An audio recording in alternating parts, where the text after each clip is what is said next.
The morning air was thick with the smell of wet earth and the faint tang of lilies from the funeral home. I had arrived hours early, clutching a bouquet of white roses, my hands trembling not just from grief, but from a sense of disbelief that the world could feel so cruel. Today was supposed to be the day I said goodbye to my husband, my anchor, my partner in every joy and sorrow. But the day already felt fractured, like glass about to cut. My parents were nowhere to be seen. I glanced around, hoping I had simply missed them in the crowd of mourners, the solemn faces, the low hum of whispered condolences. Nothing, my chest tightened. They must be stuck in traffic. I murmured to myself, but even as I spoke, the rationalization sounded hollow. Deep down, I knew that this absence wasn't accidental. The funeral director approached gently, a kind smile that did nothing to ease the ache in my heart. "Would you like to start the ceremony?" he asked. I nodded numbly, stepping forward, feeling the weight of the world pressing against my chest. The casket loomed ahead, polished oak that reflected my tear-streaked face. As I laid a hand on it, memories rushed in: his laugh in the kitchen at midnight, the way he held my hand when the world felt heavy, the warmth of his embrace during sleepless nights. And yet, among all these memories, there was an empty seat in my heart where my parents should have been. The betrayal cut deeper than the grief itself. They had chosen deliberately, I realized with a sinking horror, to skip this sacred day, not because of travel or illness, but to meet a psychiatrist. A psychiatrist. At a time when I had lost everything that mattered, they had chosen themselves, as always, over me. It wasn't the first time I had felt their cold distance, but until now, I had believed in their love, conditional, perhaps, but real. Now their absence was a verdict. They did not care enough to honor my husband, to honor me, to honor the life I had built. Their priorities, as always, were wrapped in secrecy and calculation. My blood ran cold. I sank into the nearest pew, my fingers gripping the edge so tightly they turned white. Around me, friends and distant relatives whispered words of comfort, but their voices felt distant, almost unreal. My thoughts were a storm of confusion and anger. What could possibly be so important that they would miss the funeral of the man I loved more than life itself? And then, like a knife twisting in a wound, the truth began to form. It wasn't that they were too busy. It wasn't that they were unaware. They had made a choice. A choice to be elsewhere. The ceremony began, the soft organ music filling the air, each note heavy with sorrow. I recited his favorite poem, my voice quivering, as if the words themselves carried the weight of betrayal. I imagined my parents sitting in a sterile office, nodding politely at someone who could never understand the depth of my loss, their faces composed, their concern entirely self-directed. It was almost laughable if it weren't so monstrous. As the coffin was lowered, I fought to hold back a scream. My knees felt weak, the world tilted, and my parents' absence became a tangible, suffocating presence in the air around me. I wanted to confront them, to demand why they had forsaken me on the most important day of my life. But there was nothing I could do now. They had acted, and I had been powerless to stop them. After the mourners drifted away, I remained by the graveside, rain beginning to fall in gentle, icy drops. I felt a strange mixture of sorrow and a nascent, simmering rage. It wasn't just grief anymore. It was betrayal crystallized into something sharp, something that would not be easily forgotten. Their choice had exposed them for what they truly were, and though I could not yet see the path forward, a single thought took root in the depths of my heart. This was not the end. I would remember, and one day they would understand the cost of their absence. The house was unbearably quiet when I returned from the funeral. Every corner seemed to echo with his absence, every shadow a reminder that my life had shifted into a world without him. I expected solace from my parents, a hug, a word of comfort, but the house was empty. A sticky note on the fridge, written in my mother's meticulous handwriting, simply read, "We had urgent matters. We'll discuss later." The words were cold, deliberate, almost mocking in their vagueness. I dropped my bag by the door, my hands shaking.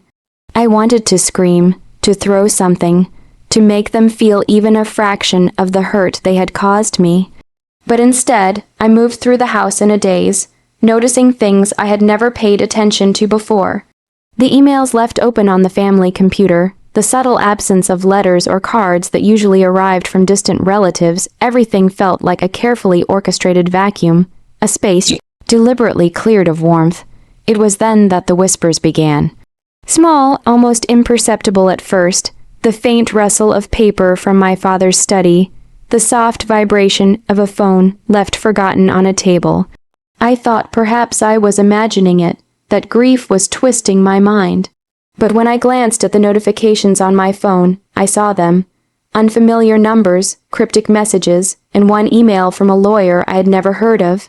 Your husband's estate needs immediate attention. Contact us before it's too late. Panic prickled my skin. I tried to call my parents, but the line went straight to voicemail. Each unanswered call felt like confirmation. They had planned this. They had done more than skip the funeral. They had used it as a cover for something darker, something calculated. I spent the night pacing the living room, the rain tapping against the windows like the steady heartbeat of my anger. Memories of my parents' subtle criticisms, the way they always seemed to undermine his achievements, the faint, almost imperceptible delight they took in controlling my life, all of it clicked into place. Their love had never been unconditional. Their support had always been transactional. And now, in the wake of his death, I could see the depth of their coldness in stark relief. The next morning, I found myself rifling through drawers and files, something I had never done before. Each paper, each account statement, each note from a doctor or lawyer felt like a piece of a puzzle I hadn't known I was assembling. The psychiatrist appointment they had so meticulously planned for the day of the funeral was no accident. It wasn't for me, it wasn't even for my emotional well-being. It was for them, a move in a game I hadn't realized I was even part of. A sense of paranoia settled over me. I began noticing patterns in the past few months, subtle manipulations, decisions they had influenced, advice that now seemed sinister in hindsight. Every conversation with them had been a carefully laid thread, every disagreement a distraction, every gesture of affection a trap. Their absence at the funeral was not neglect, it was strategy, fear mixed with anger, a strange, intoxicating cocktail. I realized that their control had always been about more than just influence. It was about ownership. And in that realization, the first flicker of resolve ignited. I could not undo the past, and I could not bring him back, but I could understand them. I could expose them. Late that night, I sat by the window, watching the shadows of the trees dance across the floor. My grief had transformed into something sharper, something that demanded justice. I could feel it curling through me, a quiet promise to myself. I would not allow them to dictate the terms of my life any longer. I would uncover their plan, piece by piece, and when I did, they would face the consequences of their cruelty. Sleep came fitfully, haunted by whispers and shadows, but with it came clarity. I would not break, I would not collapse under their schemes. They had underestimated me, as they always had. And when the time came, I would make them understand that the daughter they thought they could manipulate had learned the rules of their game, and she was ready to play. For the first time since his death, I felt the pulse of something fierce and relentless. Grief still weighed heavily on me, but alongside it burned a cold, determined flame. The game had begun, and I would not lose. The next morning, I decided I could no longer wait in uncertainty. Every corner of the house seemed tainted by their absence, every familiar object now suspicious. I began to dig. Files, letters, phone records, anything that might reveal the truth. What I uncovered made my blood run cold. It started with the bank statements, withdrawals I hadn't authorized, transfers made without explanation, and a sudden appearance of documents from my husband's estate. My parents' names were tied to everything. They had used the guise of the psychiatrist appointment to cover a meeting with lawyers, financial advisors, anyone who could help them secure control over my life and my husband's estate. The realization hit me like a punch to the chest. They hadn't just ignored me at my most vulnerable, they had plotted against me quietly, meticulously. Every concerned call they had ever made, Every time they insisted I think logically, instead of following my heart, it had all been preparation. They had groomed me to be dependent, malleable, controllable, and now that the person who had truly loved and supported me was gone, they saw an opportunity to take everything for themselves. I remembered snippets of conversations I had once dismissed, my mother's quiet suggestion that my husband wasn't ambitious enough, my father's subtle warning that I should focus on family priorities. At the time, I had brushed them off as meddling, normal parental interference. But now, in the harsh light of grief and betrayal, it became clear it had all been a strategic plan. A sense of fury unlike anything I had ever known took hold. I felt the icy grip of betrayal tighten around my chest, but alongside it, a new clarity emerged. This was no longer just about mourning. This was about survival, psychological, emotional, and even financial. They had underestimated me, and that would be their greatest mistake. I confronted them directly. The first call went unanswered, the second sent to voicemail. I drove to their house, heart pounding, hands gripping the steering wheel until the knuckles turned white.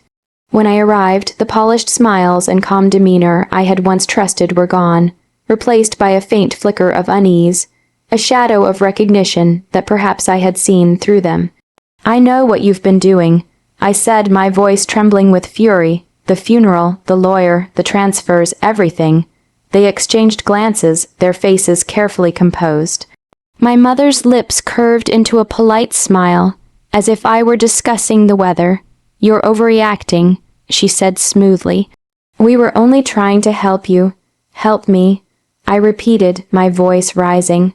"By skipping the one day that mattered most, by manipulating my life while I grieve, by trying to take what belonged to him to me." For the first time, I saw a crack in their armor. My father's eyes flickered, a momentary hesitation. They had always believed I was weak, that grief would leave me pliable, desperate for their approval. But grief had not broken me. It had forged something sharper, colder, more dangerous. I didn't shout. I didn't beg. I simply told them everything I had discovered, piece by piece, letting the truth hang in the air between us like a guillotine blade. Their silence was almost deafening. I could see the calculations behind their eyes, the attempts to maintain control slipping away. When I left, I didn't look back, but I felt the beginnings of a plan taking shape in my mind, cold and meticulous like theirs. They had thought they could manipulate, control, and dominate, but I was ready to turn the tables. Every word, every movement, every subtle gesture would be measured and deliberate. I would expose them for the cold, calculating people they truly were, and I would make them pay, not with violence, but with the justice of truth. As I drove home through the gray drizzle, my heart thrummed not with grief, but with a pulse of determination. The first stage of understanding was complete. I knew what they had done, and I knew what they intended. And now it was my turn. This was no longer about sorrow. It was about strategy. It was about betrayal. And it was about revenge. The first step in my plan was patience. I couldn't allow rage to blind me. I needed precision, the same meticulousness my parents had always prided themselves on. Every move they had made had been calculated. Every word spoken, every subtle manipulation had been a trap. Now it was my turn to play the game on my own terms. I began quietly, observing them from a distance, listening for slips, collecting evidence. Emails, bank transfers, medical records, even casual remarks in conversation, each one became a thread I could pull. The realization that they thought me powerless had fueled me. They underestimated the depth of my grief, the clarity it had forged in me. Where sorrow had threatened to break me, it had instead sharpened my mind, honed my focus. I started with their social circle. Friends and acquaintances, who had once admired their outward charm, were given subtle truths I had discovered, planted like seeds in fertile soil. At first, the murmurs were quiet, easily dismissed. But with each confirmation, each corroboration of the cold, manipulative behaviors, the whispers grew into a tide that could no longer be contained. People began questioning them, their motives, their integrity, their character. Next, I targeted their financial maneuverings. I contacted the lawyers, the bankers, and the advisors who had helped orchestrate their schemes. I presented them with the facts, the proof, and the timelines. Each document I produced was precise, undeniable, leaving no room for excuses. My parents had always believed that money could silence scrutiny, that influence could protect them. But they hadn't counted on me to expose them so thoroughly. When the first calls came from their lawyers, my heart soared in quiet triumph.